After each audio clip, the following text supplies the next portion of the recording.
is the central temple of Jaipur, and it's got a fascinating history, very rich. Actually, you'll find if you dig into the history of India that this particular strain of Vedic culture, this bhakti strain, and specifically that comes from Sri Chaitanya, is actually very intricately woven in with modern Indian history for the last 500 years. The relevancy of Sri Chaitanya and the transition of India from the Mughals to the British and then out is kind of intrinsically linked with the Chaitanya tradition. It's quite fascinating if you get into it. So the Mughals, who were ruling the majority of northern India, northern India, their primary muscle, their primary armies were from Rajasthan, these kingly dynasties from Rajasthan. And because the Mughals were united and the Indian kings were not united, they actually could have easily been defeated if the Indian kings had just banded together. But there was this fear that someone would betray someone, and so they stayed disconnected, and the Mughals were just easily able to defeat many, many kings. So at some point, they were in control of everything. It was like the only game in town was the Mughal dynasties. And where they were getting all of their money and wealth from is the area where Sri Chaitanya was born in, which now is quite simple, but then it was the center of the weaving, cotton, and silk trades in Orissa and Bengal. And if you know a little bit about Indian history, there's this famous famine that happened in Bengal under the British. It was so significant. I don't know if you ever heard of the famine in Calcutta, the famine in Bengal. I guess it happened in the late 1800s, early 1900s. But what's so important about it is that the British were so disconnected from the reality on the ground that it was their breadbasket. It was where all the wealth was coming from that had fueled the entire Mughal dynasty. All the wealth was coming from the cotton and weaving trades of Bengal and Orissa. And because the British were kind of in their heads and on paper about things, they let all of their master weavers and all of their families and communities just die in the famine. It was so like a self-inflicting wound. It was just like so unconscious. But anyway, all this just to say that sometimes sometimes history helps us put things in context and understand. So this temple is a temple that was facilitated by the Rajputs, by the kings of Jaipur, who were the lead armies for the Mughals during their rule and reign. And they were all devotees of Krishna. All these kings were all devotees of Krishna. And they would come to Vrindavan and they would protect the deities in Vrindavan from their masters, from the Mughals who wanted to destroy them. And they kind of would secretly make deals and move them and shift them so that no one would bother. And eventually many of these deities ended up in the heart of Rajasthan, which is, was their kind of capital, Jaipur. So you'll go to Jaipur and you'll see many deities of Krishna that have been from all over the north and all over, especially Vrindavan. So I think tomorrow, even though we probably won't be here, we're going to tell some amazing stories about this Krishna deity. This picture is almost life-size. He's quite grand. He's a little smaller than this in person, but it's quite grand to be in his presence. And one of the beautiful things about Jaipur is you go in the morning, and they also have a Mangala Arati in the center of the city. And, sorry, it was Krishna calling. The whole town gathers, and it's inside the palace, this temple. And the king put the temple right across from his throne room so he could be seeing Govindaji. As soon as he opens his window, the first thing he sees is Darshan of Govinda. And I don't know if you saw last night, Radhanath Swami was leaning into me around and telling us all these stories of these kings who would put Krishna on the throne, and then they would sit like one of their own ministers with Krishna on the throne. Obviously, you know, it's a symbolic thing, but it's also quite a lovely and beautiful thing to do. To say God is ruling the kingdom and I'm just his minister. You know? Well, those songs. You want to find a section? You want to open it, just see? Okay, You'll well, probably it's read not it. about kings, but it's about that attitude of being serving. So we'll start with some singing this morning, but I just wanted you to take a mental image of Govinda Dev and Radha, Shri Radha. And they're quite iconic. They're quite striking, aren't they? Yeah. And you know, these dresses and then their jewels and everything constantly change and worshipped for hundreds, you know, daily, multiple times a day for hundreds of years. It's quite an amazing thing. You know? Actually, when my husband and I were last in Jaipur last year, we heard a story about, I'm trying to remember, so there was a Muslim soldier who was hiding out from the British. The British were after him. And he came to Govindaji to take shelter of the Rajput kings. And the king, he was like trying to kind of keep his equibalence between the British and the Mongols. And so he didn't give this fugitive soldier shelter. And then after that, he had a dream, and Govindaji came to him in his dream and told him, who do you think you are? You think you're the king here? I'm the king. And he took shelter of me. Yeah, he took shelter of me. I give shelter to anyone who takes shelter of me. And you think you're the king, and you refused him shelter. Who do you think you are? So this king was such a great devotee. What he did was, after he had that dream, he resigned from being the king. He put the kingdom in charge of his son. He went down and lived in the basement and just did his worship for the rest of his life. Because Govindaji chastised him. This person came to my shelter and you refused him shelter, you rascal. So, and then should we have someone say some words? Let's start with our normal routine. Yeah, start with some time. There's so many other good stories we heard tomorrow.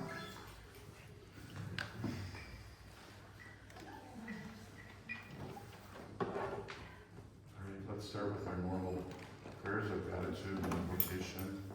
A little mantra.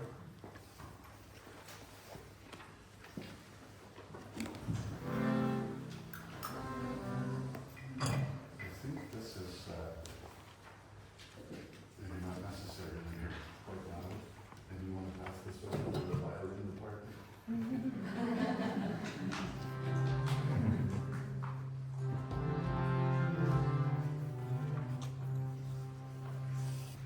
And we have some, as I mentioned yesterday, we have some new guests with us, some dear friends and some soon-to-be dear friends joining us. So what we've been doing is, if someone has a creative offering that they feel is kind of in the mood of what we're doing, please keep it kind of in your heart as something ready, because I might ask you to offer a song or something. So far we've had a lot of beautiful offerings. Do you guys agree? Yes. I want to devotees. You know where we are, right after the table of contents. Om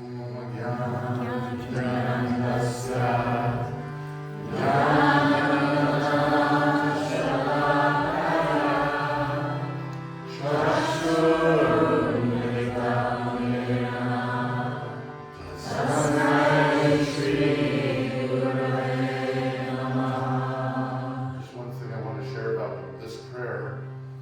Your god sister Yamuna, she shared that Prabhupada once told her that if you chant this prayer before trying any impossible task, it will be successful. And specifically, it's a prayer of gratitude to our teachers. So, Nice to jump when you're getting on an airplane, about to cook dinner, about to go into a PTA meeting, whatever it is. It's good before beginning. yeah, it's a great beginning. A beginning with gratitude. Yes, Natalia? Knowing that, can we start from the beginning? Yes, you can.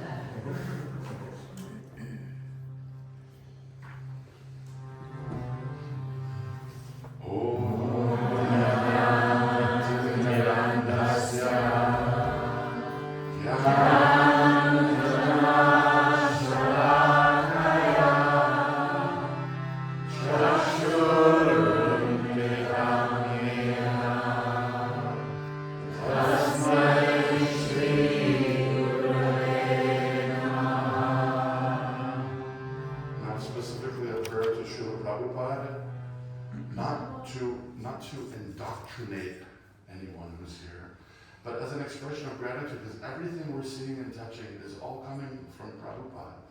And that desire to express that gratitude, it instills sweetness in our heart.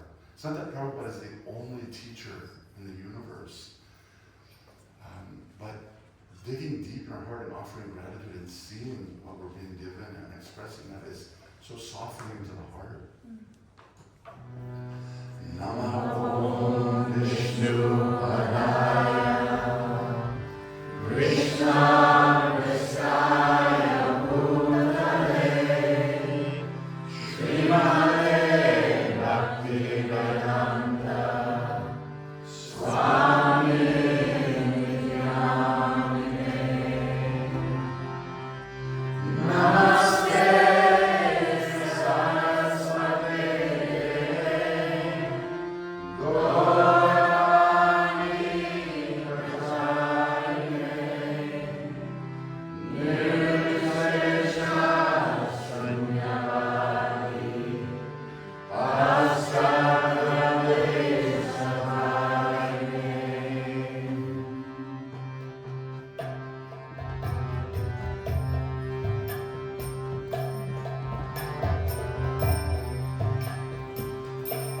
So if you go to the Govardhan temple in Jaipur, you'll see prominently carved into the temple pillars, right near Govardhan, Chaitanya and Nityananda. That temple is a direct connection to Sri Chaitanya, and they worship him there at that temple. And what is the primary practice of Sri Chaitanya? Kirtan, chanting the holy names. Today's session is we have two sessions on darshan, to see and be seen. Today's session is focusing on darshan through hearing from the sacred books and holy people. So let's enter into this mood of Sri Chaitanya, open our hearts to the holy name. Let's start with the last line 4 times with one voice. So happy to hear multiplicity of cartels. Prahlad's legacy. Filling the world with ching, ching, ching.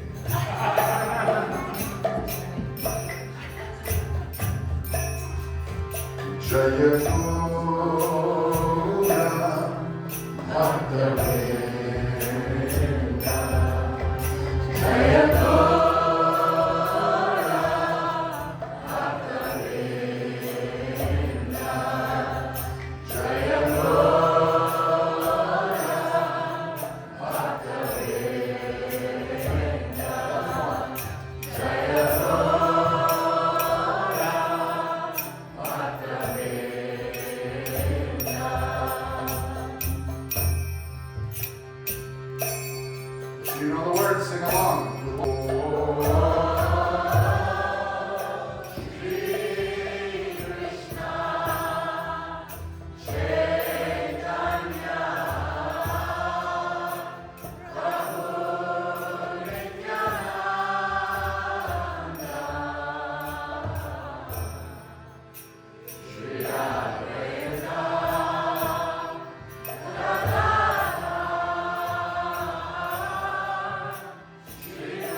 Bhakta Vrinda Srivas. Srivas. Hari Bhakta Vrinda. Srivas Hari Bhakta Vrinda. Srivas Hari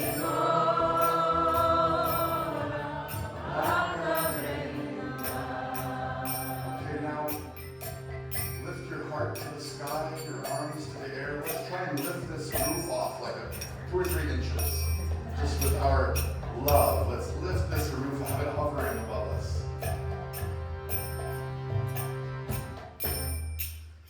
Jaya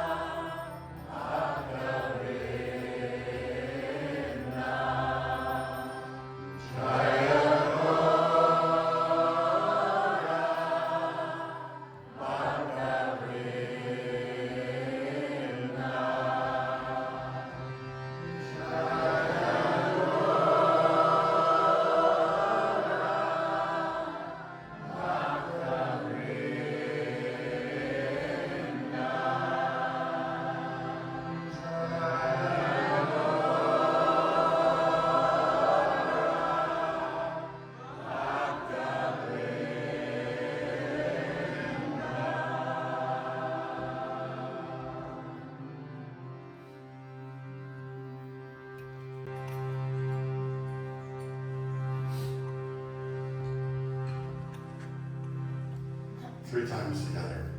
Hare Krishna. Hare Krishna. Krishna Krishna. Hare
I have this little experiment I want to do in a few moments with a song, but to start with, let's review our five pillars of bhakti. So you want to do that? Yes. Okay, so we have some new members in the group, so we thought we should go over this again. Which is first let's start with our theme, the theme for the retreat. Our theme for the retreat is that the problem with the modern world is that it has become disenchanted. So the theme for our retreat is to re-enchant the world through the path of bhakti. So that's our theme, keep that in mind. And Victorian, the word enchantment has the word chant in it. Yes, which is cool, right? Yes. And we're working with as Did our I tell everyone, so this is Marissa. Marissa she's an artist, she's a sculptor by trade, but she, especially these days, has been investing her art, as she told us yesterday, in festival decorations and sacred space creation at the Bhakti Center, especially through flowers, as I understand. And we have Victorian. Victorian is a multi-talented artistic curator of experiences, and he and I, with Govinda Day's blessings, and our friend Baladev are working on an album together of kind of, how do you want to describe it? You're better than me at describing it. It's not described. I mean, it's devotional music meets house music. It's like holy house. And his beloved Monica you heard her speak so eloquently yesterday. Monica is a singer and an artist, and the two of them curate musical and sacred space experiences in some of the most beautiful places around the world. I've seen some glimpses. They find a vessel, and then they create this experience there where people can come to experience sacred sound and song. So, welcome. Thank What you. about Theo? Oh, that guy, I don't know. Where is Theo? Is he here? I think they just got, you guys just did this travel, so it's No, understandable. that's what I feel like doing right now. I'm with him. I'm with him. But Theo's a beautiful artist. He's an amazing artist. He's exhibiting all over the world. Most amazing. Painter. How would you describe it? Like he's working with light. Very beautiful. But we'll embarrass him when he's here. And they're wonderful artists, as are all of you. I mean, everyone's talent has been shining, and it's been so lovely to experience. So 5 pillars of bhakti. Anybody want to shout out one? Holy names. Holy names. Chanting holy names. Sacred Wait, place. slower. What was the second one? Yeah, the power of a holy place. The power of association. Holy association. Holy association, holy people. That was 3. Darshan. Darshan. 2 kinds of darshan. Today we're going to talk about darshan. We think of to see or to be seen. When you go see the deities, it's being seen. But today we're going to talk about darshan. Remember, I don't know if any of you remember, I said earlier on that the Sanskrit word for philosophy is darshan. So to see, today we're going to talk about to see through hearing. And tomorrow we're going to talk about the process of deity worship, seeing and being seen when we come into a temple like this before the deity of the Lord. So today it's about being seen, about seeing through hearing. Like, I think I might have mentioned before, people used to ask Prabhupada quite a lot, are you seeing God? And he would answer in different funny ways, but the main crux of the way he would answer that, he would often say is, what is the power of your eyes? You know, like, can you see behind that wall? What's behind that wall? I don't know. You look up in the sky and the sun is like about the size of a quarter, you know, so what can we really see? So the process of this bhakti philosophy is to see through hearing. So we'll try to unpack that a little bit today.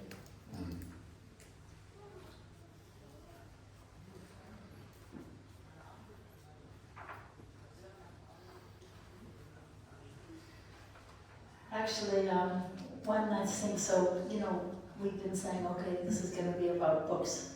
That might sound a little dry, but when you look at Srimad Bhagavatam or Bhagavad Gita, or these bhakti scriptures, or shastras, we call them, they're all conversations.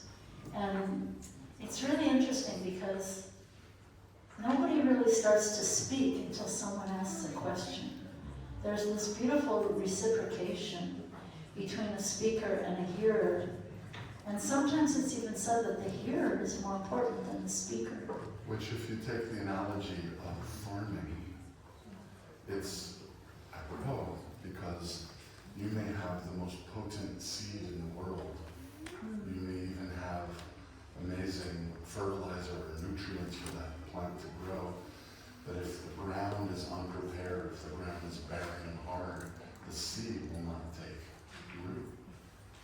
So there's this beautiful, I keep thinking about this story I want to tell about Srivastava. So we've been singing the names of the Panchatattva, these 5 friends, Gaura keeps calling them. And so there's this beautiful story of Srivastava that he was such a pure devotee, great devotee. And he wandered into a class one morning, and the class was being given by a speaker who really wasn't so qualified. Like he was doing kind of a mixed bhakti, not really with pure intentions or pure motivations. And Srivastava was just hearing, and he just became overwhelmed with ecstasy, just hearing the Bhagavatam, even though it wasn't really even being spoken properly. And he just started to, was overwhelmed with ecstasy, and he was crying, and he fainted, and he like fell on the floor. And these guys in the class, it wasn't really like his little community sort of, he was just sort of walking by and wandered in. But these guys like totally didn't understand him and his mood and his ecstasy, and they just thought he was just causing a disturbance, so they sort of just picked him up and threw him out. Yeah, so, even, someone in that kind of consciousness can, even there's a story of one devotee of Krishna he was actually a servant, I think he was a servant of probably a Mughal king, I think in Nawab or something, and he was like fanning the king with this peacock fan, but he was just looking at the peacock feathers and he's thinking of Krishna, and he just fell over in ecstasy, so... There's a beautiful story of Sri Chaitanya when he was traveling through walking. I think Anna had touched on this in her workshop. I heard a little recording. And there's a recording of your workshop? bits and pieces. So Sri Chaitanya would chant this mantra as his only protection when he walked. He would walk alone all throughout India. And at one point, Prahlad's a human encyclopedia. Where was he with that uneducated Brahmin who was reading upside down? Kurmakshetra. Of course, a lot of cool things happen in Kurmakshetra. That's like a happening spot. It's a really good story. So this is a story about a heart that is prepared, seeing with your heart, seeing with your ears, seeing not with your material senses, but with spiritual senses. And there's a few things to unpack here, because in the Bhakti tradition, much is the way Hawkins talks about the body and what he calls maybe he calls it the subtle body or the energetic body or something like that. In the Bhakti tradition, the understanding is that the soul is the source of all the external manifestations of the body. That actually consciousness is the root, and that this body is manifesting it from that. And so there's actually a spiritual body. You have a spiritual body that is the core of your external material body. It's like in the form of an embryo, and as we chant and hear, it becomes developed. So he was hearing, he was seeing, he was learning with his spiritual senses, even though his material abilities were less, right? But the soul is Sat, Chit, and what does that mean?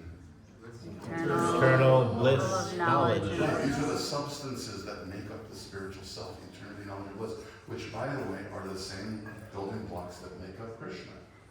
That's why, in a way, we're one with God. We are the same as God because we are the same self. We are spiritual. God is Sat, Chit, and Ananda, eternity, knowledge, and bliss. That is what makes him up. And that is what makes us up. But we're tiny, he's vast. Right. We're like the drop of the ocean, and he's like the ocean that can cause a tsunami. Right. Or the analogy of the ray of the sun. Right? The sun is the source. But you still feel the warmth in the ray. You still say the sun is coming in through my window. But if the sun came in through your window, you would be in serious trouble. Right? Or fire sparks. Krishna's a big fire, we're like the little sparks. And when we stay in association, good association, then we're like light and dancing. And when we isolate away, then we become dark and cold, isolated. Right? I'm a little chilly with these fans. Is everyone else okay? Good. I'm good. I I'm gonna talk got- about that guy in conversation. So, okay, so this, when Sri Chaitanya was walking and singing that song in Anishir, he came to this place called Kshetra. And tell us about this Brahmin girl. You don't talk enough. Here, what happened? I really don't, huh? So Lord Chaitanya, he comes to this place called Kshetra, and he's on this journey through South India at the time, you know. And he's traveling, and he sees this Brahmana who's sitting at the bottom In a temple, like in a temple courtyard with other people who've Yeah. come to the temple. It's like, you know, everyone's gathered doing their things, and there's this Brahmin. And it's quite a sight because all the other Brahmanas are kind of laughing at this one Brahmana, which is usually the Brahmanas like to stay together and, you know, discuss scripture. And all the other Brahmanas are laughing at this one Brahmana. And when Lord Chaitanya goes towards him, he sees that he's crying.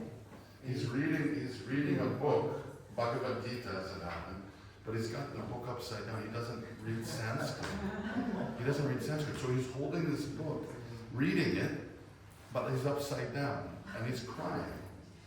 So as he examines it, he sees the book's upside down. And so all the other Brahmanas are laughing at this one Brahmana because he's like, oh, look at this guy. He's sitting there. He wants to be like us. He's reading this book. But look, it's even upside down and he doesn't even realize it. But Lord Chaitanya, he sees that there's some genuine emotion within his heart. And he asks him, what makes you react to this way to this Bhagavad Gita? And the Brahmana said, my guru told me that this Bhagavad Gita is Krishna comes as the servant of his friend Arjuna and drives his chariot as a servant. And he said, how beautiful is that this is my Lord. And he's just crying, just meditating on this one aspect of the Gita, and he's flipping the pages and just, again, this constant meditation of, wow, my Lord is there for his devotee. And he's just crying and crying. I wish Saeed had not just left, because Saeed said to me earlier on, he said, as I understand it, the Bhagavad Gita, Krishna is actually not that important in the Bhagavad Gita. Actually, it's all about Arjuna and his journey. And the conclusion of this Brahmana is quite the opposite. The conclusion of this Brahmana is, through this conversation with Arjuna, it is revealed that my Lord is so loving to his devotees that he comes and plays. In India, if you drive a car or a chariot or something, it's kind of like being like a servant. It's not like in America you can be like a chauffeur and you can be like cool. In India, it's like a lower job to be a driver. You know, it's like considered like a little bit of an uneducated job to have. So Krishna is humbling himself to drive the chariot of Arjuna, humbling himself in public out of love for Arjuna to guide his chariot. The conclusion of the story. Well, I was going to say a fun fact about this chariot. In the Vedic time, when you're in battle, it's just a fun idea to show you what Krishna actually is submitting himself to. There's not enough time for there to be much communication between the warrior and his charioteer. And there's a lot of noise. There's a lot of noise and there's a lot of chaos going on. So the way they communicate is the warrior with his legs kicks the driver on like either of his shoulders to like turn left, turn right, and they have like gestures to his leg, and he's being kicked. So while he's, with his bow and arrow, Arjuna followed with the bow and arrow, while he's relaying this volley of arrows, he's like kicking Krishna with his foot, whether to turn left and right, because that was the culture of what a charioteer did. Just to give you an idea of what role Krishna takes for his friend Arjuna. Can you tell Saeed since he just... We'll talk later. Okay. So the punchline of the story is that Lord Chaitanya, here's all these arrogant people, Brahmins, making fun of this one who really had spiritual emotion. And Lord Chaitanya's there, and he says, he's the real scholar of Bhagavad Gita. You guys, you don't know Bhagavad Gita. He's the real scholar because he understands the essence that Krishna has come to serve his devotee as a chariot driver, but also speaking to him, answering his questions. So I have this experiment that I want to do. And I want to first start by... Starbucks. I need a Starbucks. You need a Starbucks. They don't have them here. Or you can get a golden turmeric milk. I'm just kidding. I'm sorry I failed you. Another way that I feel I failed you is I felt like this retreat has been just chock full of amazing moments. Absolutely. I feel like my heart has been opened 1,000 times, and I've shared with some friends, but I feel like I failed you in one way. Really. Yesterday was like the day I was looking forward to most about doing the Holy Name, and we wrote in our notes, deep dive into the Holy Name. And I left thinking, what if we just talked and talked and talked? And like, what? We didn't even touch the Holy Name. Krishna Priya. It was so, I'm not saying she failed you, I'm saying you failed you. So to continue to unpack this as we go forward, the Holy Name is one of the key pillars of Bhakti. I just wanted to do a little experiment, and there's a couple other things. Darshan, seeing and being seen by the deity in the temple. Darshan, hearing philosophy or teachings from a holy person and seeing within your heart. And darshan, through hearing the Holy Name and experiencing them, they're all very connected. So I want to continue with this. So here's a song. I just was thinking that this would be a cool thing. I also wanted to share this song also. I would love to sing it, but it's out of context. It's just an awesome song. So this song is a song called Surrender, and I hope we can get our ensemble to play along with us. It's in the key of E, E major. This song has English lyrics, and it also has a chanting part, which is a mantra. Shri Krishna, Sharanam Mama. Everyone say Shri Krishna. Shri Krishna. Sharanam Mama. And it very simply means. Could you say that again? Shri Krishna. Sharanam Mama. Like Mama. Thank you. Sharanam in Sanskrit means refuge, or you could think of like a harbor. You know, harbors are built so that you can leave the ocean, the currents of the ocean, and rest in your journey, like a harbor. So Krishna, the divine, all beautiful one, is my harbor, is my safe place, is my refuge. So I want you guys to witness yourselves as we sing this, as we listen and sing, because I'll be singing some English. I want you guys to see how the mantra has the capacity to carry vast amounts of emotion and heart energy in ways that even native language doesn't. So I just want us in the carrying on of unpacking the Holy Name to see how the Holy Name has this ability to lift us in a way that even our native language. So you'll see that as we go into the chanting, how there's a soaring and a surge that happens in ours, not in our material heart necessarily, sometimes also, but in our spiritual hearts and with our spiritual senses, okay?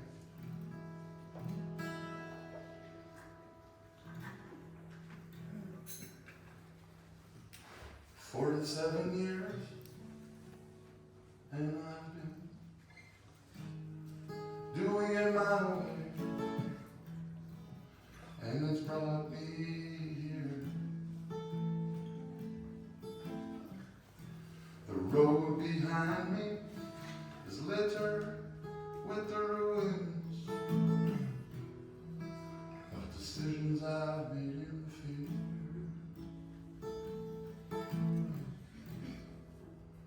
But don't be afraid.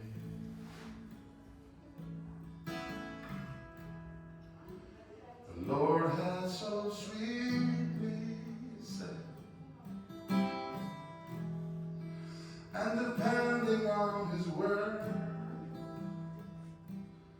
I will surrender, surrender, surrender, surrender.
keep trying to abandon. And from my schemes, oh so carefully conceived, I release everyone. And in humility,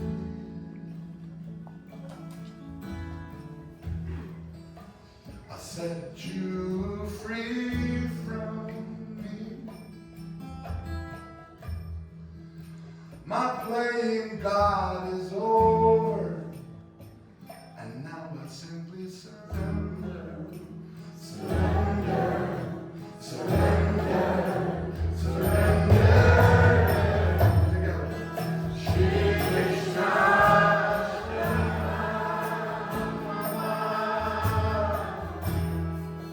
Shri Krishna,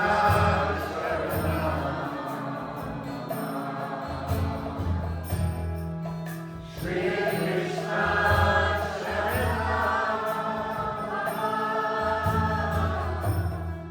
Shri Krishna.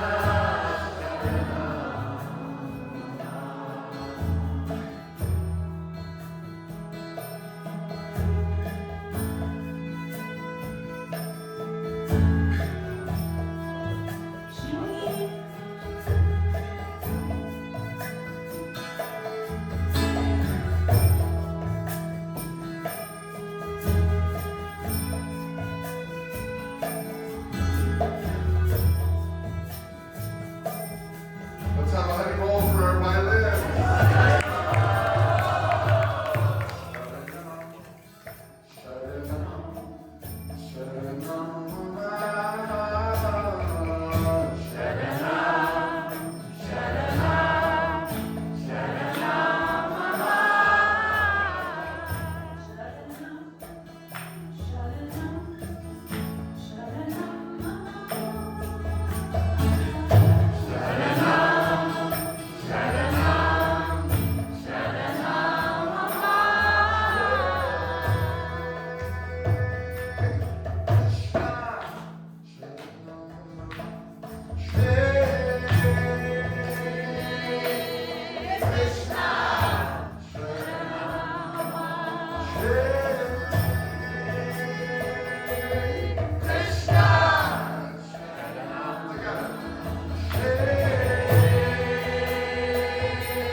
Upon my life, a fixed and arrow, a dazzling.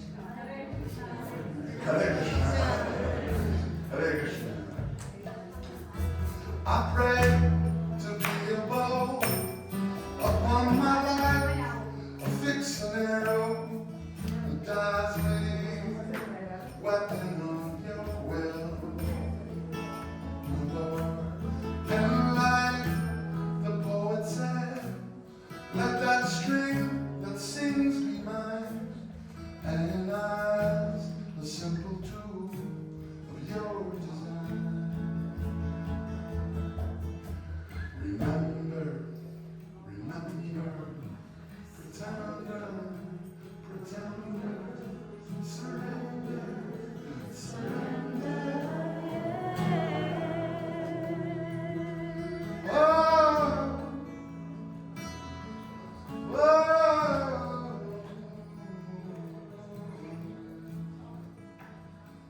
Last time together.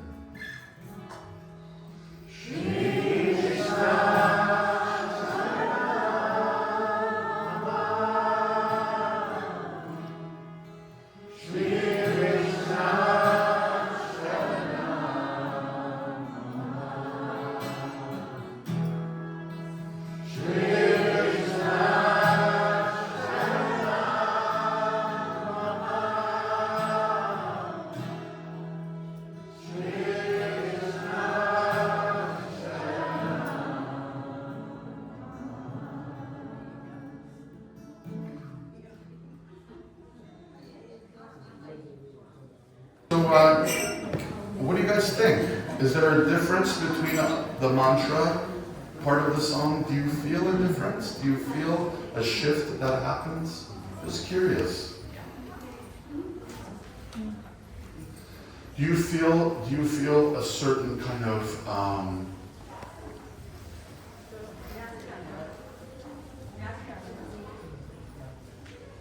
like an energy that's outside of your own energy that you're putting into it? You know, it's almost like the lift of a wing. You know, that you can put your hand out the window, right? And if you tilt your hand, it's being lifted, right? Of a power outside of itself. Do you feel that? Yes. That's something that I feel often in kirtan, and you know, I guess I just wanted us to be paying attention to it and listening for it, because I think it's part of the beginning of the awareness of faith, the beginning of the awareness of the experience of some other energy that's entering into the conversation outside of what we're putting into it, right? What I find, I'm not trying to put words in your mouth or tell you how to feel, but what I find is that, like, as a singer, right, here I am trying to express a certain emotion or feeling, but when it comes into the mantra part, it becomes much more effortless. Yeah. You know, it's almost like that place that you get when you're creating, where you forget that you're creating and it's flowing through you. And it happens quite often in kirtan, is my experience. Not always. Sometimes my ego is so like firmly blocking the flow of grace that I feel like almost like pushing from behind, like, get out of the way, Gordon. But often in kirtan, there's this, and I think it's tied to this idea of darshan. Like, you know, many of you guys haven't heard Raghunath Swami speak. Many of you have. And tonight we're gathering with the whole village to hear Raghunath Swami speak at Mandir. It's going to be quite packed. But I think tonight will be a good example. And frankly, I don't mean to embarrass you, Mom, but I think my mom is a holy person. And I think that when we hear from Raghunath Swami tonight, I think we'll get a glimpse of this idea of darshan, that, you know, when you hear Raghunath Swami speak, you very quickly are not seeing Raghunath Swami. He's not someone who's trying to take up your space. And I think some of us even experience it just when he shows up. It's like this portal appears and there's a different flow of energy coming through. And he's not doing anything, he's just being, he's just there. But he's practiced this for many, many years, who knows, lifetimes. So this darshan It's like a experience, kind of a transparency. right? I think that's a quality of, and we talked about Satchidananda, so it's a quality of the Satchidananda persona, that quality of goodness, that those qualities can come through in a transparent way.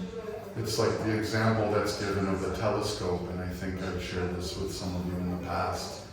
My mom said, you know, you look at the sun or the moon, and with your own senses, it's the size of a quarter, right? But with greater knowledge, and many of us, if we admit, mostly we receive knowledge through hearing. We go to Sanjeev, school. can you ask them to just maybe move their conversation a little? Oh, Mom, it's Sanjeev, we can't fight reality. It's the big day where all the pilgrims, it's Saturday, Sunday. That's why we chose this place, so that we're not right in the mix of everything. Yeah, you sure? We can't chase them away. Maybe they can just go 6 feet away, I think.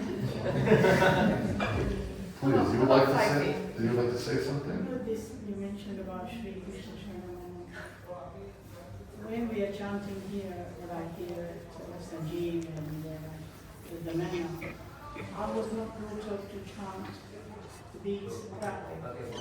We were taught Krishna Charanam, Shri Krishna Charanam, Shri Krishna Charanam, Shri Krishna Charanam. That's the first beat. We do that 108 times. So that's how we used to chant Shri Krishna That's No. nice.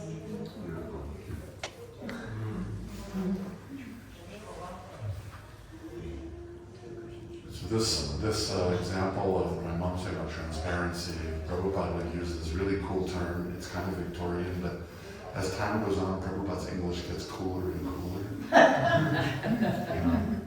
Prabhupada would say that a spiritual person or a teacher or a guru is a transparent via medium.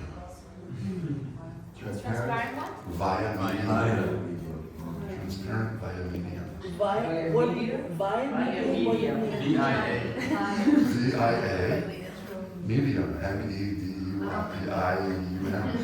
It's a, I mean, you probably, someone who's very, I mean, you look up the dictionary definition, but Prabhupada very carefully chooses these words. It's not like a haphazard thing. And a perfect example is a pair of glasses. It's a transparent via medium. Through glasses, you are seeing. And if you speak to a normal, just like someone who's never seen glasses, like a villager or someone, and you say, "Sir, put this thing in front of your eyes and you will see better." They'll say, "Do you think I'm a fool? Am I an idiot? Why would I block my eyes?" Or another example I just remembered, I hadn't thought of this, but talking about seeing God, right? That Prabhupada gave this example like, if something goes wrong with your car and you open the hood and you look in the engine, what do you see? You can't see, you can't figure it out, but you call a trained mechanic and they can see because they're trained, they know. So I can't see, but he can see. So seeing God, we have to. But you have to open the hood. You have to open the hood. Someone has to open it. Someone has to open the hood. Yeah. So the example of the telescope is very apropos because I hope you guys get this. That we've tried to encourage, Anita took folks to the temple, Narottam was sharing about self-medicated hypnosis, different people sharing songs. We want you all to be empowered to teach the world how to become enchanted, right? So we are trying to be teachers representing our gurus, my mom being one of my gurus.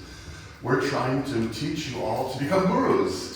And that's what our gurus have taught us, that you should take what you've been given and share it with others, but in a way that's transparent, so that they're not seeing you, they're seeing your guru.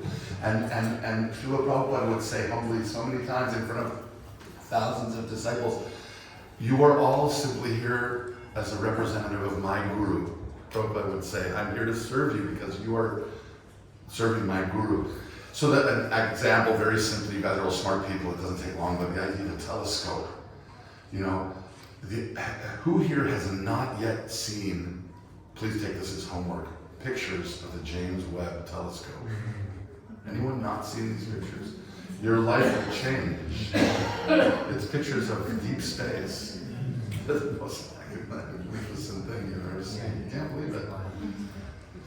A telescope like that, or a Hollywood lens, I used to work in Hollywood. You know that you as an individual person cannot own a lens?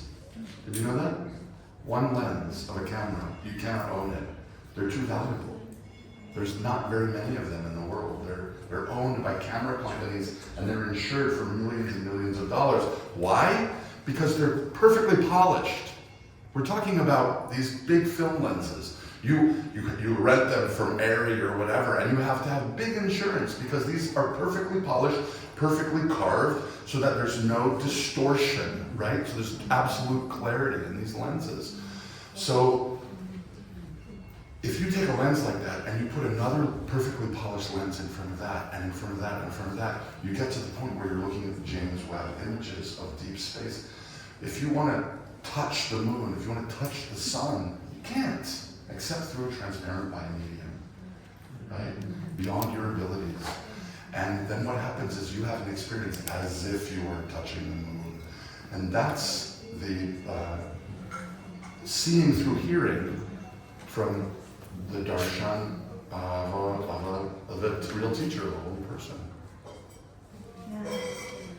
So these books, we're talking about seeing through hearing. So we're talking about someone might say talking about books, or Shastra, or scripture, but it's this reciprocation between what's called a person Bhagavat and a book Bhagavat. So they carry each other, you know, like sometimes I think, well, Prabhupada came to New York with these trunks of books, because he didn't want to come empty-handed, but he could have just shipped them on he could have just put them on that freighter and stayed in India and saved himself a lot of trouble, a lot of grief, a lot of hunger, a lot of homelessness. But he had to come and bring those books because there was no audience for those books. No one would have understood them without his presence. So this idea of the person and the book, Bhagavat, being the same. So when you open Srimad Bhagavatam or Bhagavad Gita, you're actually meeting these person Bhagavatas who are going to teach you the book Bhagavata. You know, so that's really, really important. And these personalities, there's this, as I'm saying, there's this beautiful reciprocation between speaker and hearer.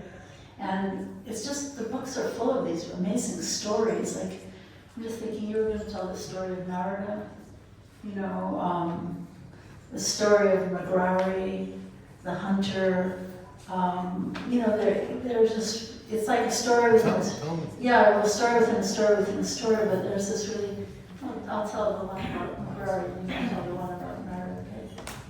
So this story about Magrari, the hunter, he was a hunter. He wore a deer skin or some kind of skin for clothes.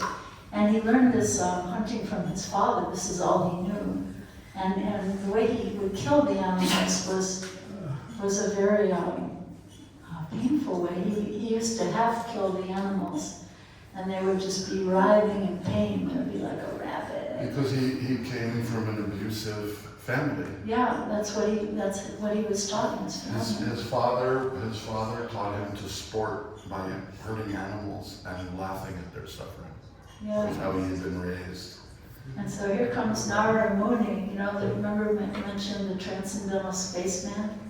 So he just kind of pops into every story everywhere. So he's walking down the path in the forest, in the jungle, and he sort of walks off his own path to observe what this hunter is doing, and he sees all these animals lying on the ground writhing in pain. And he goes up to this hunter. He sort of, it's a beautiful thing that he interrupts his own journey to reach out to this violent person, which is a beautiful thing, I think, you know, compassion, empathy. And so he goes up to Magrari. Magrari means enemy of the animals, right? Is that Nuga? Nuga is an animal, Yeah. deer or an animal. Yeah. So anyway, he says, why are you doing this? You know, don't you see that they're suffering? And he said, well, this is what I learned from my father. This is how I live. I kill animals, and it's nice to see them kind of writhing in pain like that. And then Narada gave him the vision. He gave him the darshan of how that pain would come back to him.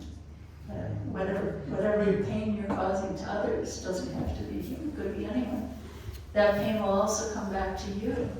So he opened his heart through hearing. He was hearing from Narada, opened his heart. And Narada's telling him, well, don't do this anymore. And so he said, well, how will I live? This is my occupation. And Narada said, well, I will send you food, I will send you nourishment. You just follow this path. And he became a disciple of Narada. And then, as the story goes, Narada came back to see how he was doing after a while, right?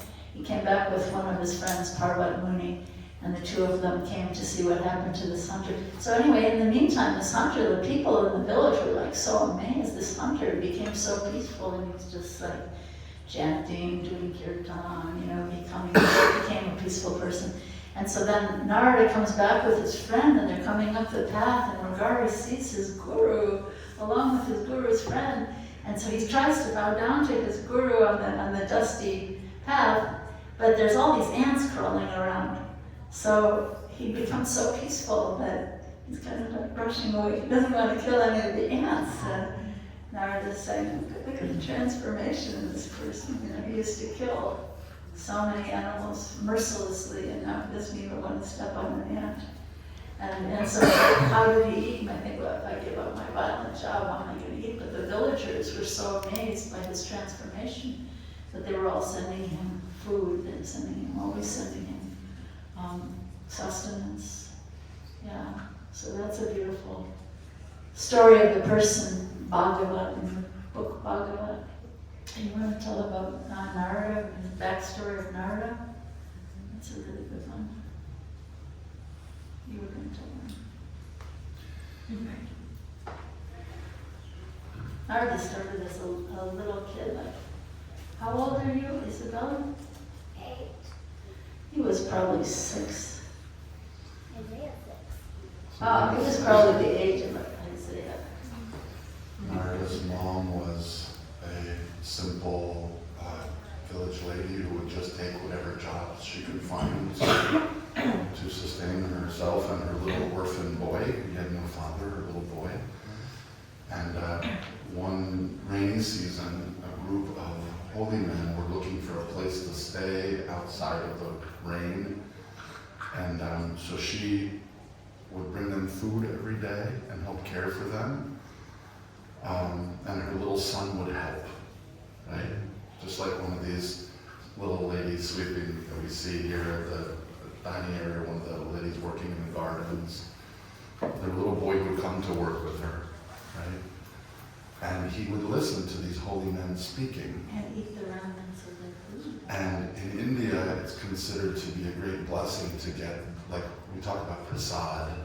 So prasad is food that comes from Krishna's plate, right? You give it to Krishna and then you get to take prasad. It's a, you could say in one way it's like a very cultural thing, this idea of an energy transference. You see sometimes people trying to touch someone's feet in India, right? This touching of feet is also a cultural way of humbling oneself, and there's like an understanding in India that there's an energy transference, that when you touch someone's feet, you're giving them your burden and accepting their grace or mercy.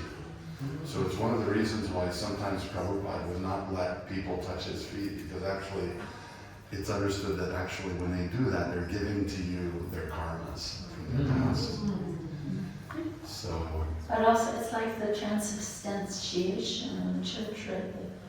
The wine and the wafer becomes the body and blood of Christ. It's by the sacred ritual, which is not just empty, meaningless ritual. It's actually, that's Shakti, it's called. right, it's not idol worship unless it's idol worship. Yeah, unless it's mindless, you take your mind off.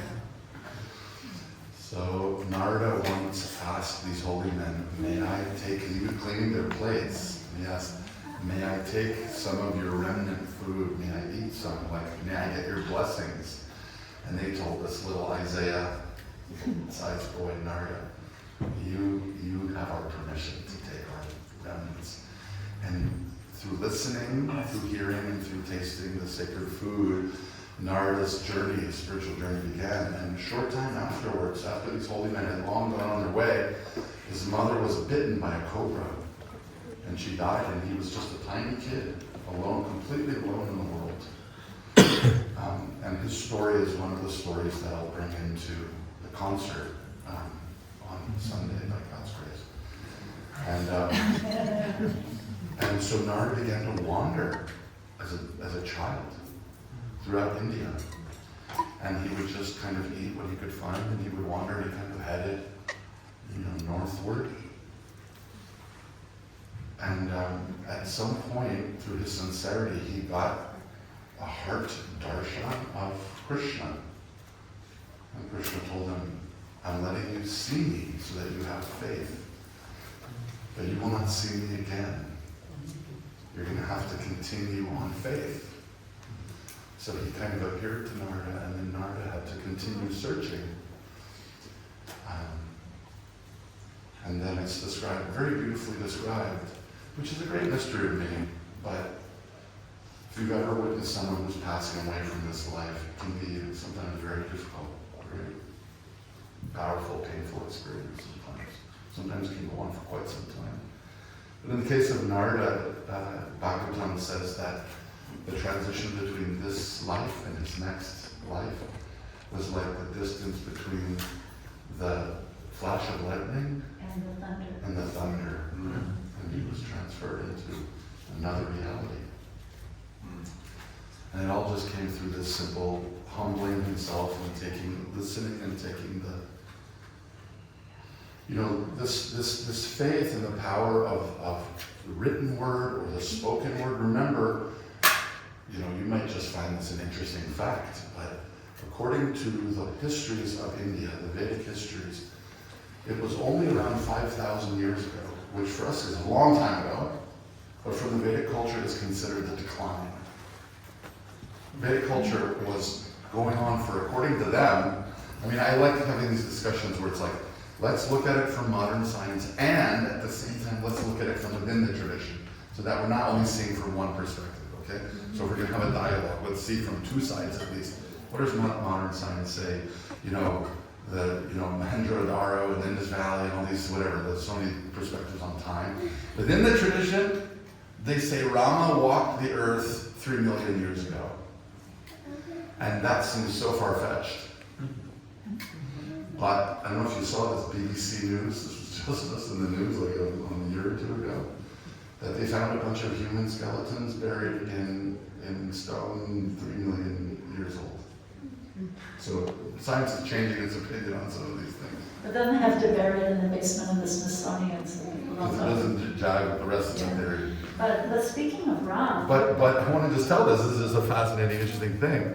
I was like, as someone who wants to be a devotee of Krishna, I thought, come on, how can I, 3 million years ago, how can I believe this or not believe this? What do I think? So I was just pondering this for some time. Rama walked this earth 3 million years. What do I think about this? We only believe agriculture started 10,000 years ago. Or something like 15,000 years ago, according to the modern. It's like completely not congruous, right? So my wife and I were doing renovations at our house, and we were looking at stone for our countertops. And I said, I love marble. Can we use marble? And he said, no, dear sir, you cannot. And I said, why not? He said, it's far too soft for a countertop. It will become marked and stained. And I said, well, what stone should we use? And he said, it must be granite. Because a granite stone is a minimum of 500 million years old. And so I'm there in my house cutting my tomatoes, looking at the stone going, if stone in my kitchen can be 500 million years old, I don't have a hard time believing that Rama walked only 3 million years ago. So now when I cut my tomatoes on my counter, I think, Lord Rama amazingly walked on this stone. But speaking of Lord Rama, the story of Lord Rama, the history of Lord Rama is called the Ramayana, and it was written by the sage Valmiki. And it's said that Valmiki saw the whole Ramayana before it ever happened. We're talking about seeing by hearing.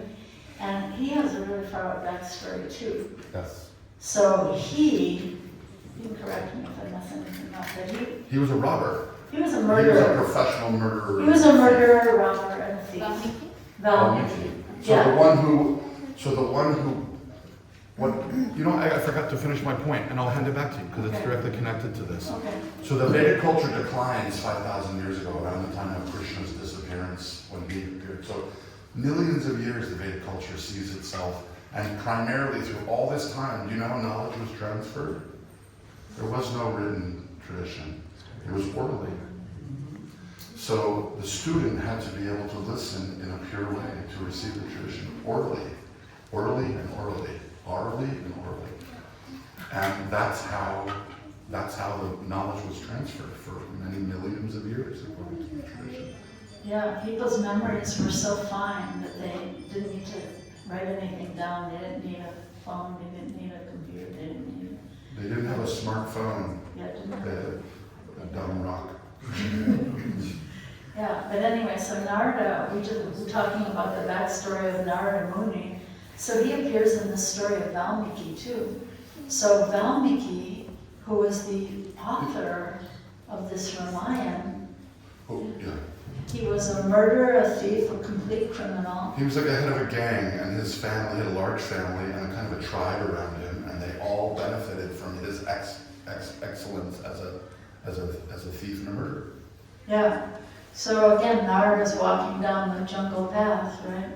And he walks off his own path to give some mercy to this murderer, criminal, thief. And he's telling him, he told him to chant. Well, long story short, he tried to teach him to say Rama, Yeah. but he was so covered by his, that he couldn't pronounce it. So he asked him, what happens when you kill someone? And he said, Mara, death. Yeah. So he said, you chant that. Death. That can be your mantra. Mara. Mara, Mara, Mara, Mara, Mara. It turns into Rama, Rama, Rama. So Narada tricked him and gave him, he chant the name for death and it becomes Rama, Rama, Rama. So he became such a great saint that he actually envisioned the whole Ramayana before it ever happened in history, and then he wrote it down. It's amazing.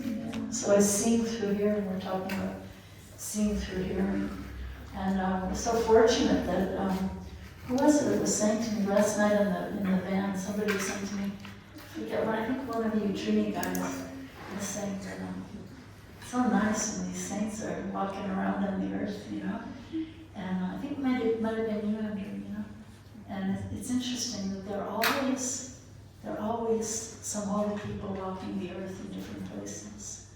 And Krishna provides that in different cultures and different ways, So such a great fortune to be able to hear, to be able to see through the years. Yeah? You wanted to do this song? I wonder if, Richard, do you have a song you'd like to share? Yeah, I was going to say this morning, I was really getting thirsty for a song from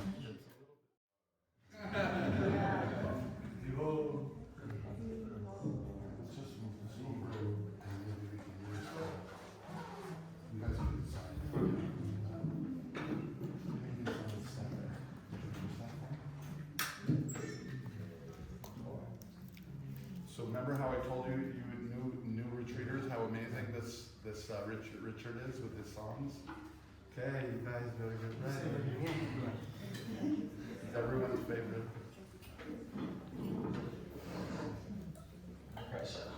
No pressure. The skill is God's, the song is God's. You're just an instrument. You're just a well-tuned guitar. You want violin along with your song? I wish you had a violin guru and you were like 8. Wow.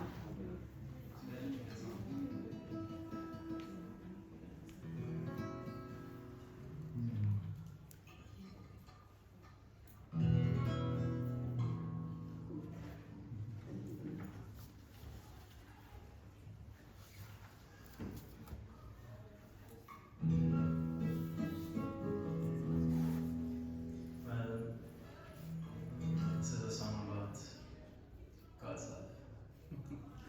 Boring.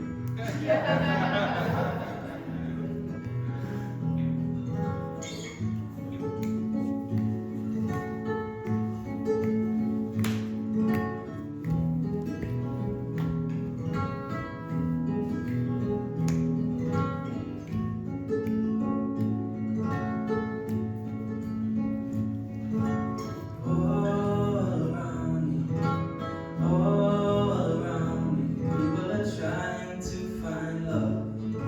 The next day another love, I'm seeing all around me, they're building castles to the sky, and riches piling higher every day that passes by, hard working, moment after moment, searching to have it all and more to have it all and more and more and more. But let them have it all, because even an atom of your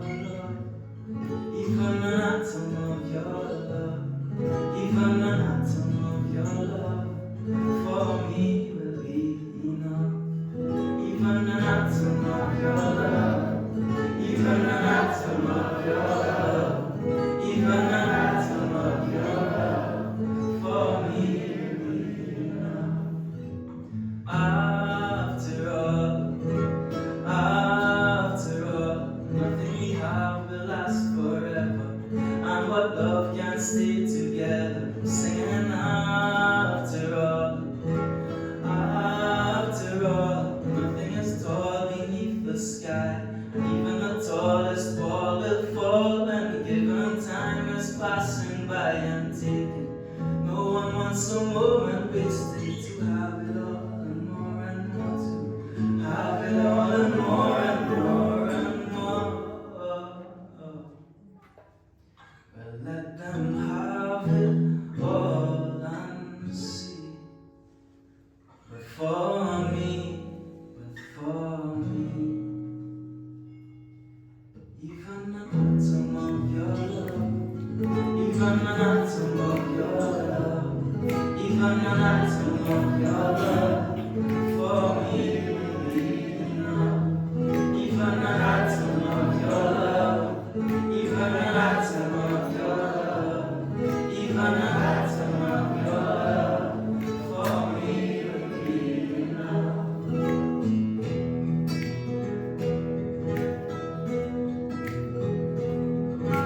And I leave it all behind me, for all the offer has become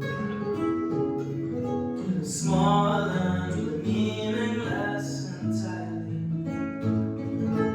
all for an atom of your love.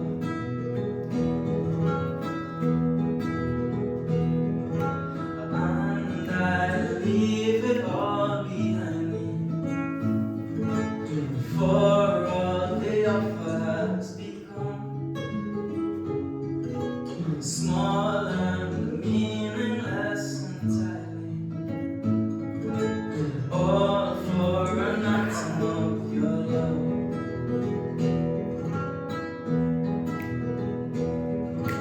All for an atom of your love.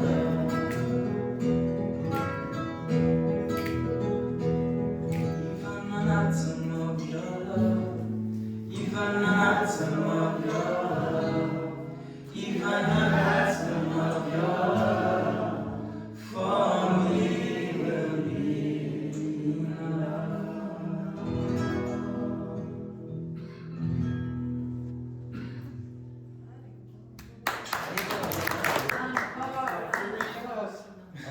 I hope you're experiencing how much this group is loving you. Okay.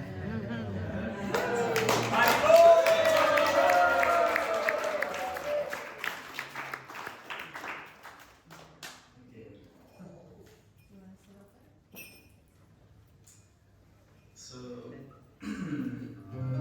this next song I'm gonna play,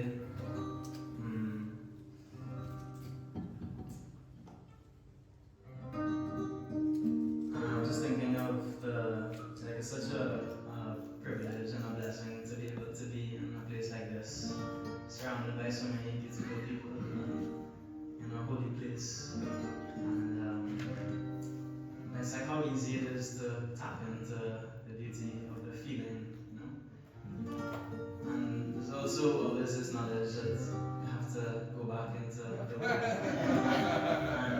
and in the sense that we're so privileged to be able to receive this light here, and then the humility and I guess the discipline to carry this light into the world. So this song says, like a small flame on a windy day, carry your heart through this world.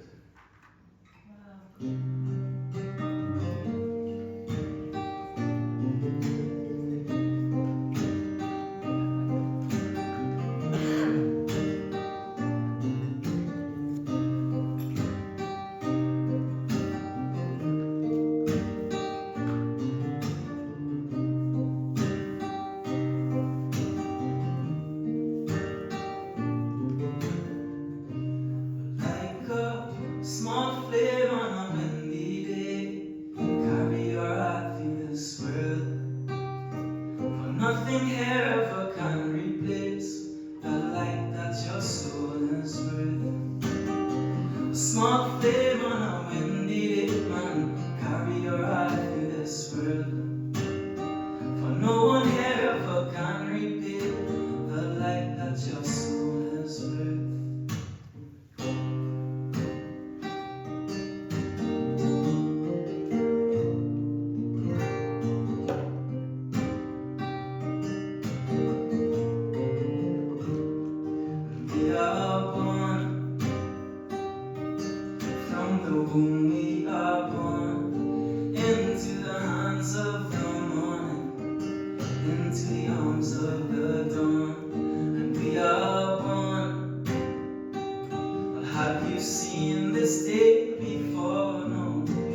wings are weak and feeble, and our buds are tender, soft, and the harshness of the wind it will not stop.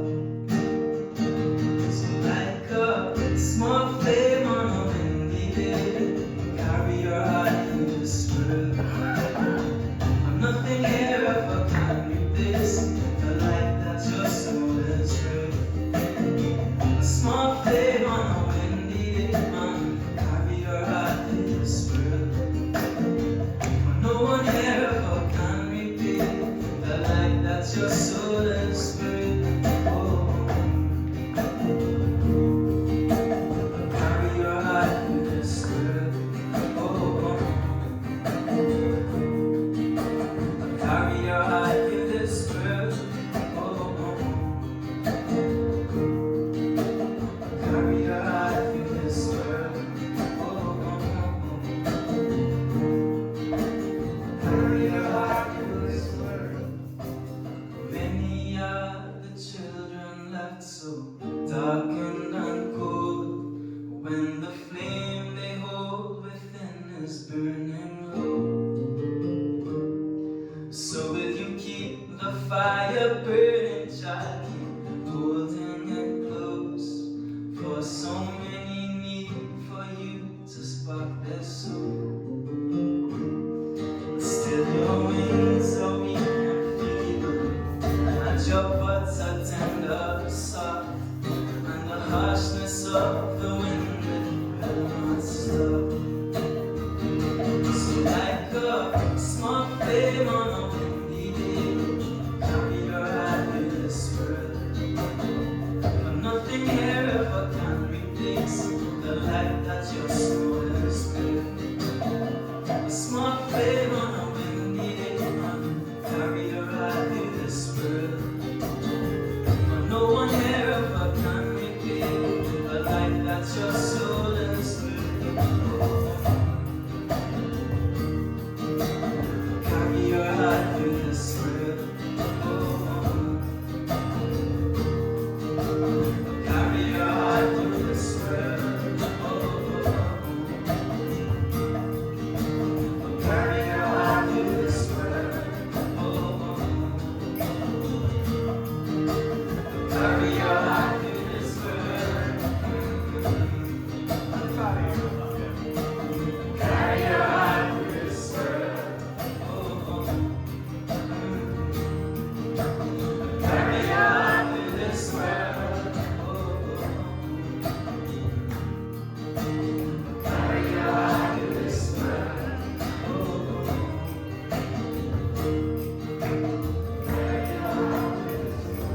Still your wings are weak and feeble, and your buds are tender, soft, and the harshness of the wind it will not stop.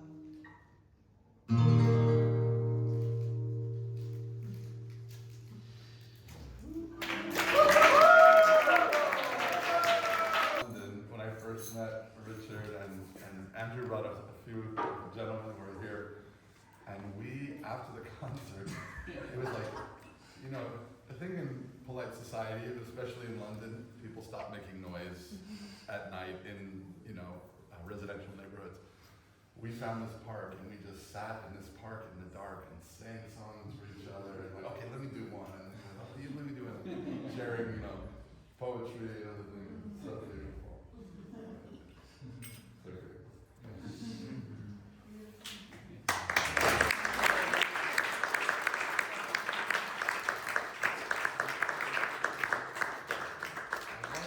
I'd like to ask Anna to lead us in a Radhi Govinda Kirtan. Do you have a Radhi Govinda? So Anna, wait 1 second. Before Anna comes, does anyone else have? I wanted to read a couple of poems, and then I wanted to ask Bill or anyone. Does anyone else have an artistic share, a poem or a song or a round or anything? If there's something, and then we'll have Anna sing us out towards lunch, if that's okay. So if anyone else, I'm reading a couple of poems. I'm in a Hafizi kind of mood, so I hope it's okay. I've got a couple of good poems. prepare something, and if you want, come on up. Especially, you know, it'd be nice, such a resonant space. It would be nice, something musical, songs. We have so many chanters, and I don't think we as a group have heard Anna chant, so that's part of the reason why I wanted to. But Bill and Denise, You guys have maybe something? they're Yeah, brilliant. so here's the thing. We just heard a song about a little flame in a windy world. Right? Did I get that right? Yeah. And so we have this little song that everybody already knows that we can sing together. All about that. Okay. Should we do the song first, or should I read some poetry and then the song? How do you feel? It's your call. It's your call. Yeah, it's just little. It's like 2 minutes. Okay, let's do it. You want to do it from there? Here. Yeah, sure. Yeah, sure. You're gonna recognize it's so silly, but This little light of mine, I'm gonna let it shine. This little light of mine, I'm gonna let it shine. Oh yeah. This little light of mine, I'm gonna let it shine. Let it shine, let it shine, let it shine. I won't let anyone get out. I'm gonna let it shine. I won't let anyone get out. I'm gonna let it shine. Oh no. I won't let anyone get out. I'm gonna let it shine. Let it shine, let it shine, let it shine. This little light of mine, I'm gonna let it shine. This little light of mine, I'm gonna let it shine. This little light of mine, I'm gonna let it shine. Let it shine, let it shine, let it shine. One more time, everyone. This little light of mine, I'm gonna let it shine. This little light of mine, I'm gonna let it shine. This little light of mine, I'm gonna let it shine. Let it shine, let it shine, let it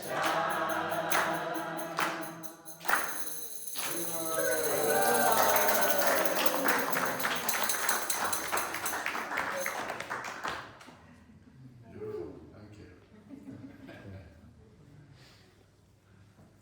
Maybe a couple? I would like to share, it's just like a very little chant.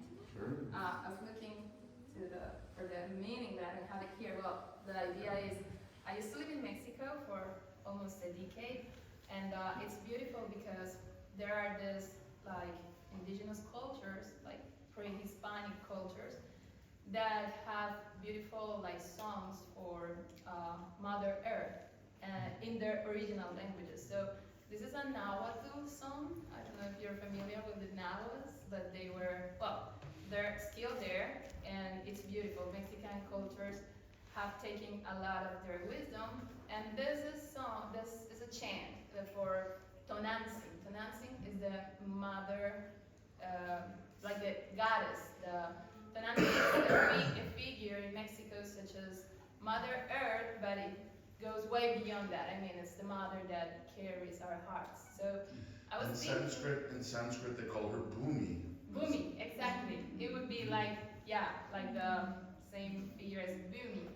And yeah, something I'm very, very grateful for is during these days, and when I see it so moving, this mother, the mothers that came, Rukmini, my mother, Nalini, Karen, actually, like, wow, we've been seeing mothers, actually, sorry. We've been seeing mothers sustain us, and we are in this eco-village where Mother Earth is actually like, wow, giving us so much. So yeah, this song, it's about praising Mother Earth, but also like understanding that Mother Earth is also like this goddess that nurtures us. So it just says, do you have the shaker, Andrew? Could I use it? So it's in Nahuatl, and the word is Tonantzin, this Mother Bhumi, Mother Earth. So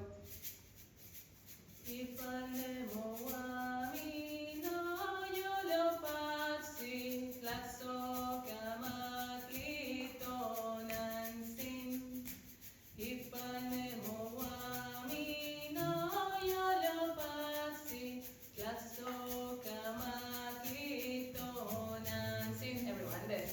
Hey, Tonantzin, hey, Tonantzin, hey, Tonantzin, hey, Tonantzin, hey, Tonantzin, hey, Tonantzin. Ipanemo amina yolo pasli, tatso kamadli tonantzin. Ipanemo amina yolo pasli, tatso kamadli tonantzin. Hey, Tonantzin, hey, Tonantzin, hey, Tonantzin. Hey, Tonantzin, hey, Tonantzin, hey, Tonantzin. Hey, Tonantzin, hey, Tonantzin, hey, Tonantzin. Hey, Tonantzin,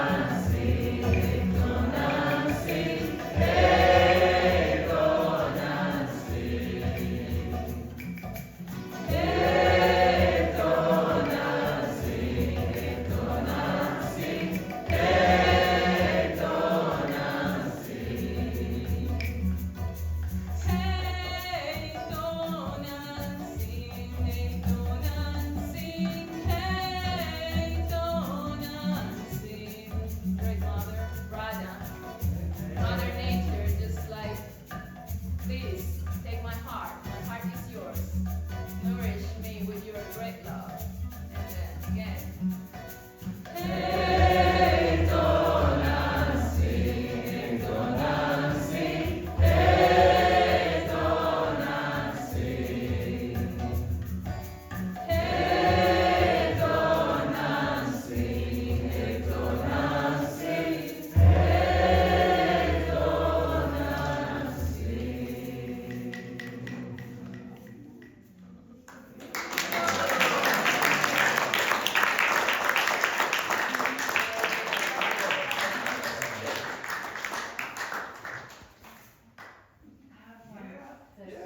I'm totally inspired right now. I kind of we can flow right into it.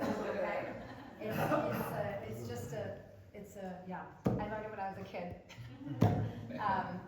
It's just maybe people know it. It goes, the river she is flowing, flowing and growing. The river she is flowing down to the sea. Mother, carry me, a child I will always be. Mother, carry me down to the sea. The river she is flowing, flowing and growing. The river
Doesn't sound okay.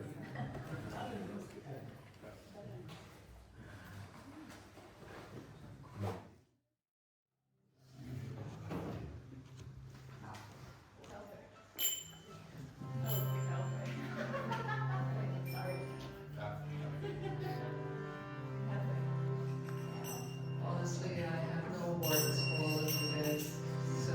So amazing. Everyone is so talented. Such an honor to be here as well.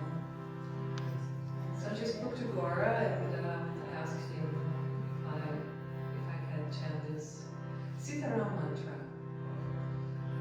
It's very simple, just Sitaram. Just say